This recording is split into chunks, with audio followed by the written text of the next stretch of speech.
ఓం నమ శివాయ. ఓం నమ శివాయ.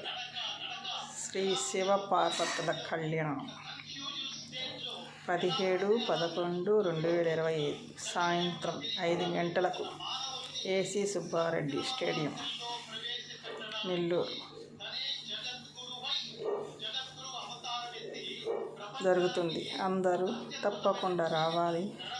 శివపార్వతుల ఆశీస్సులు తీసుకొని సుఖశాంతులతో ఉండాలని ఆశిస్తున్నాం.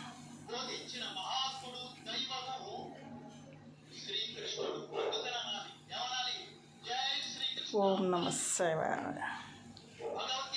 ఓం నమ శివాయ. హర హర మహాదేవ. శ్రీశైల బ్రహ్మరాంబ మల్లికార్జున స్వామి రండి. శివ పార్వతుల కళ్యాణం రండి, చూసి తరించండి. చూసి సుఖ సంతోషాలతో వర్తిల్లాలని ఆ పరాశివుడి ఆశీస్సులు మీకు ఉండాలని కోరుకుంటూ ఓం నమ శివాయ. ఓం నమ శివాయ.